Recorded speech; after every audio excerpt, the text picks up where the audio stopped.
राष्ट्रीय काँग्रेसचे अध्यक्ष, सन्माननीय देशाचे नेते, आमचे नेते आदरणीय मल्लिकार्जुन खरगे साहेब, माझी सगळ्यांना विनंती आहे की शांततेने बसा.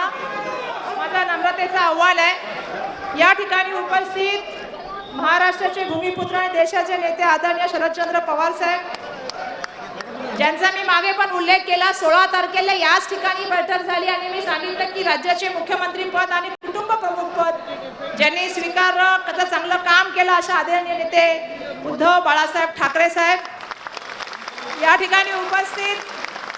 मी धन्यवाद देऊ इच्छिते आमचे महाराष्ट्राचे प्रभारी आणि आमचे आदरणीय नेते रमेश चिंद्रा साहेब, महाराष्ट्र प्रदेशचे सन्माननीय अध्यक्ष नाना पटोलेजी, विरोधी पक्ष नेता आदरणीय विजय वडेट्टीवार जी, या ठिकाणी उपस्थित आमचे नेते बाळासाहेब थोरात जी, आदरणीय सुशीलकुमार शिंदे साहेब, आदरणीय पृथ्वीराज चव्हाण साहेब, दिल्लीहून आलेले आदरणीय मुकुल वासनिक साहेब, मंचकावरती उपस्थित सर्व आदरणीय खासदार संजय राऊत साहेबांचे मी, अलका लांबाजी, तुषार गांधी साहेब, माणिकराव ठाकरे साहेब, मंचकावरती उपस्थित आदरणीय सर्व खासदार, माझे विधिमंडळातले सगळे आदरणीय आमदार, मंचकावरती उपस्थित सर्व जिल्हाध्यक्ष, फ्रंटल ऑर्गनायझेशनचे सर्व सन्माननीय अध्यक्ष, समोर उपस्थित आदरणीय कार्यकर्ते आणि आपल्या सगळ्यांना मी सर्वप्रथम या ठिकाणी मुंबई काँग्रेसच्या वतीने आपल्या सगळ्यांचं या ठिकाणी स्वागत करते.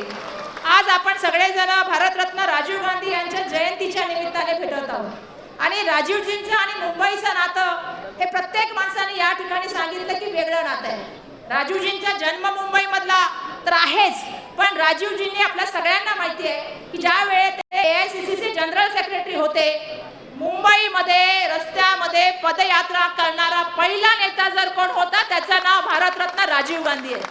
आणि त्यांनी मुंबईमध्ये पदयात्रा केली. नंतरच्या काळामध्ये ते देशाचे पंतप्रधान झाले आणि मी सांगू इच्छिते मंचकावरच्या लोकांना, देशाच्या पहिल्या पंतप्रधानांनी मुंबईला निधी दिला त्याचं नाव आदरणीय राजीव गांधी आहे.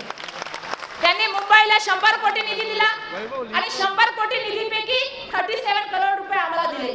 साहेब, पहिल्यांदा ज्या बिल्डिंगी बनल्या, ज्या आम्ही सगळेजण PMGPच्या बिल्डिंगी म्हणतो, प्राईम मिनिस्टर आवास योजनेच्या नावाच्या बिल्डिंगी त्या मुंबईमध्ये बनल्या, त्याचे जर कोण जनक होते तर ते आदरणीय राजीव गांधी होते. महिलांसाठी तर त्यांनी सगळ्यात महत्त्वाची गोष्ट केली ती म्हणजे 33% महिलांना स्थानिक स्वराज्य संस्थांमध्ये आरक्षण दिलं.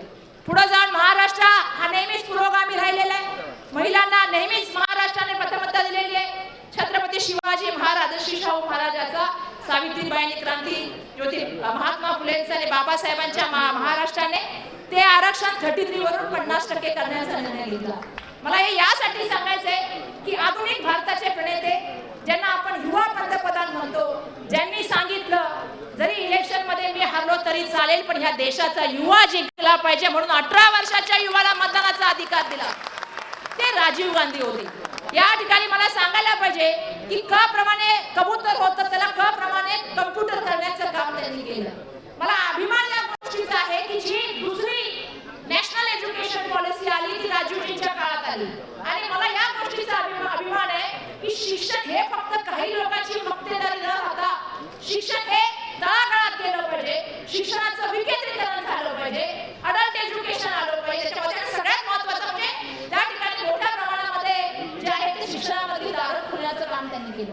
गावागावात शिक्षणाच्या संस्था काढल्या, IIM, IIT आणि त्याच्यामध्ये गरीब मुलांना ऍडमिशन मिळालं पाहिजे, SC, ST, OBCच्या मुलांना ऍडमिशन मिळालं पाहिजे, म्हणून त्यावेळेला त्यांनी स्कॉलरशिप डिक्लेअर करण्याची पॉलिसी त्यांनी आणली. म्हणून आज त्यांच्या जयंतीच्या निमित्ताने आपण सगळे भेटत आहोत. मी आपल्या सगळ्यांना शुभेच्छा देते जयंतीच्या, त्यांना विनम्र अभिवादन करते आणि आज बदलापूरच्या घटनेचा साहेब फक्त एक उल्लेख करू इच्छिते, कारण आज महायुतीमध्ये महाफुटी चाललेली आहे. एका ठिकाणी रामदास कदम बोलतायत, एका ठिकाणी रवींद्र चव्हाण साहेब बोलतायत आणि दुसऱ्या ठिकाणी लाडक्या बहिणींचा प्रोपगंडा चाललेला आहे. आणि अशा वेळेला बदलापूरमध्ये घटनेमध्ये चिमुकल्या 2 मुलीवर बलात्कार होतो, लोकांना रस्त्यावर उतरावं लागतं आणि लोकांना प्रश्न विचारावे लागतात.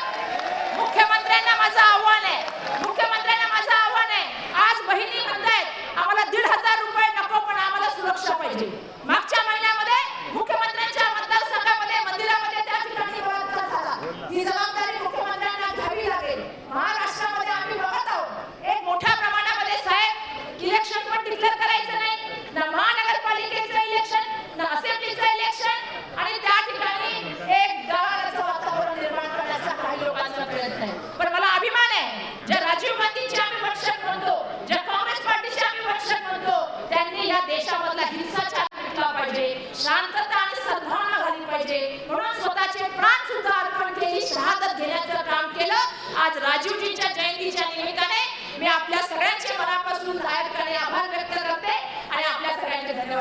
करते. जय हिंद, जय महाराष्ट्र, जय भीम.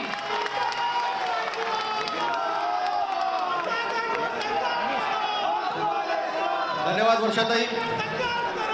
यानंतर मी विनंती करतो महाविकास आघाडीचे पहिले मुख्यमंत्री शिवसेना प्रमुख सन्माननीय उद्धव बाळासाहेब ठाकरे यांना विनंती करतो की त्यांनी आपल्याला संबोधित करावं. जोर